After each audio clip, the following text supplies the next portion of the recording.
गंगापुर गांव में जयचंद नामक एक अकेला आदमी रहता था। माता पिता की मृत्यु होने के कारण जयचंद के मन में मौत का डर बैठ गया था। जयचंद कभी मरना नहीं चाहता था। मरने के डर से वो हमेशा किसी न किसी मांत्रिक या ज्योतिष के पास चला जाता। ये लो बच्चा, इस तावीज को पहनने से मौत तुम्हारे करीब नहीं आएगी। जयचंद कहीं आने जाने से भी डरता था, न जाने कब मौत का सामना हो जाए। रात में जयचंद को डरावने सपने आते थे। सपने में साक्षात यमदेव उसके दरवाजे पर आते और उसे अपने साथ ले जाते। जयचंद बेचारा यही सोचता रहता कि काश मैं कभी भी न मरूं। जयचंद के साथ उसका एक कुत्ता शेरू रहता था। शेरू जयचंद का इकलौता सहारा था। वो उसे बहुत प्यार करता और उसका अच्छे से ख्याल रखता। अरे अरे, कहाँ भाग रहे हो शेरू? कहीं तुम्हें कुछ हो गया तो? रुको, तुम्हें अब बांध कर ही रखता हूँ। एक दिन घर का दरवाजा किसी ने खटखटाया। जयचंद डर गया। उसे लगा कहीं यमदेव तो नहीं आए। जल तू जलाल तू, आई बला को टाल तू। जयचंद ने दरवाजा खोला। बाहर एक तेजस्वी साधु पुरुष थे। साधु महाराज बोले, हे भले आदमी, मैं हिमालय से लौटा साधु हूँ। बहुत दूर की यात्रा पर निकला हूँ। तो क्या आज रात मैं तुम्हारे घर विश्राम कर सकता हूँ? कल सुबह मैं आगे की यात्रा का प्रारंभ करूंगा। हे साधु महाराज, आप मेरे घर विश्राम करेंगे, ये तो मेरा सौभाग्य होगा। आइए, अंदर आइए। साधु महाराज, आप थोड़ी देर आराम कीजिए, मैं आपके लिए भोजन का प्रबंध करता हूँ। जयचंद ने अपने हिस्से का खाना साधु महाराज को दे दिया। महाराज ने वो खाना खुशी से खा लिया। जयचंद ने साधु महाराज की बहुत मन से सेवा की। दूसरे दिन सुबह साधु महाराज निकलने से पहले जयचंद से बोले, जयचंद, तुमने मेरी बहुत सेवा की, मुझे रहने के लिए जगह दी, सोने की और भोजन की व्यवस्था भी तुमने की। मैं तुम पर प्रसन्न हुआ। तुम्हारी कोई भी एक इच्छा मैं पूर्ण करूंगा। तुम जो चाहते हो वो मांगो। साधु महाराज, क्या आप मेरी कोई भी इच्छा पूरी कर सकते हैं? हाँ जयचंद, इस शक्ति से मैं तुम्हारी कोई भी एक इच्छा पूरी कर सकता हूँ। साधु महाराज, मुझे ऐसा वर दीजिए जिससे मैं कभी भी न मरूं। अरे जयचंद, मृत्यु पर किसी का अधिकार नहीं होता। एक ना एक दिन हर एक को मृत्यु की ओर जाना होता है। इसलिए ये इच्छा मैं पूरी नहीं कर सकता। तुम कोई और वरदान मांग लो। जयचंद ने थोड़ी देर सोचा और बोला, ठीक है, फिर मुझे ऐसा वरदान दीजिए कि मेरे सिवा जो भी मेरे पलंग पर बैठेगा वो मेरी इच्छा के बिना वहां से उठ ही नहीं पाएगा। साधु महाराज को इसमें कुछ भी गलत नहीं लगा। उन्होंने कहा, तथास्तु। साधु महाराज से ये वर पाकर जयचंद खुश हो गया। उसने सोचा, साधु महाराज ने दिया हुआ वर सच में काम करता है कि नहीं, एक बार आजमा के देखता हूँ। जयचंद ने शेरू को पकड़ के पलंग पर बिठा दिया।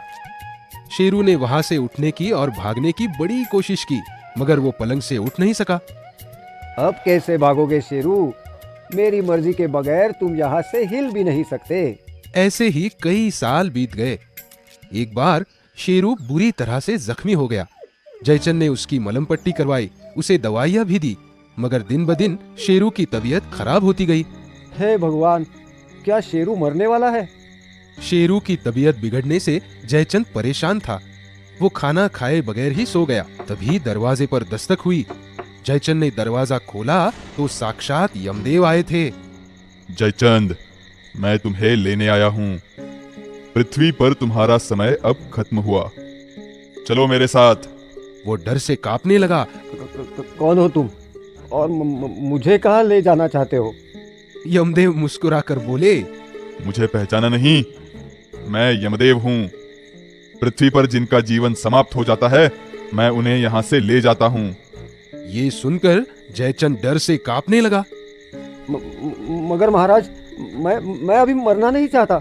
ये बात तुम और मैं तय नहीं कर सकते जयचंद, ये तो स्वयं ब्रह्मदेव तय करते हैं। डरो नहीं, चलो मेरे साथ। यमदेव की बात सुनकर जयचंद और मायूस हो गया। वो यमदेव के साथ चलने ही वाला था कि अचानक उसे साधु महाराज से मिले हुए वरदान की याद आई। थोड़ा धीरज बटोरते हुए उसने कहा, यमदेव जी, आप इतने दूर से आए हैं, कुछ देर विश्राम तो कीजिए। आइए, इस पलंग पर बैठिए। चलो ठीक है, बैठता हूँ। यमदेव जैसे ही पलंग पर बैठे, जयचंद ने चैन की सांस ली। बच गया। थोड़ी ही देर बाद यमदेव बोले, बहुत हुआ आराम जयचंद। चलो अब हमें चलना चाहिए। यमदेव पलंग से उठने लगे, मगर ये क्या, वो पलंग से उठ ही नहीं पा रहे थे। कितनी भी कोशिश करो, यमदेव हिल भी नहीं पा रहे थे। ये क्या हो रहा है? मैं उठ क्यों नहीं पा रहा हूं यहाँ से? अरे अरे कौन है? छोड़ो मुझे। यमदेव की हालत देखकर जयचंद खुशी से बोला, मेरी मर्जी के बगैर आप यहाँ से कहीं नहीं जा सकते यमदेव जी। मतलब? जयचंद ने उन्हें साधु महाराज से मिले हुए वरदान की कथा विस्तार से बताई और कहा, मेरी इच्छा आज पूरी हो गई। मैं कभी नहीं मरूंगा, क्योंकि आप यहाँ से कहीं जा ही नहीं सकते हो। ऐसा मत करो जयचंद। यदि मैंने मेरा काम नहीं किया तो अनर्थ हो जाएगा। पूरी पृथ्वी का संतुलन बिगड़ जाएगा। मुझे जाने दो। जयचंद ने यमदेव की एक न सुनी और वो उन्हें घर में कैद कर खेत में चला गया। जैसे ही जयचंद खेत में पहुंचा, उसने देखा कि शेरू की तबीयत और भी बिगड़ गई थी। जयचंद शेरू की दवाई लाने के लिए झोपड़े के अंदर गया तो उसने देखा कि चूहे अनाज की बोरियां कुरेद रहे थे। बहुत सारा अनाज बोरियों से नीचे गिर गया था। पास में ही बिलाव बैठा हाँफ रहा था। आलसी कहीं का, इस बिल्ले से तो चूहे भी नहीं डरते। जयचंद खुद लाठी लेकर चूहों को मारने लगा, मगर चूहे मर ही नहीं रहे थे। अचानक जयचंद को उसकी गाय का रौंभाना सुनाई दिया। जंगल से कुछ भेड़िए खेतों में घुस आए और जयचंद की गाय को खा रहे थे। जयचंद तुरंत भागा और लाठी से भेड़ियों को मारने लगा, मगर हुआ कुछ और ही। लाठी खाने पर भेड़िया नीचे तो गिर जाता, लेकिन तुरंत उठकर जयचंद पर हमला बोल देता।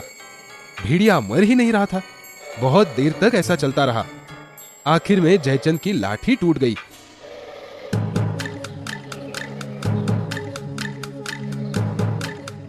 जयचंद ने आसपास देखा तो जंगल के और भी जानवर गांव में घुस आए थे।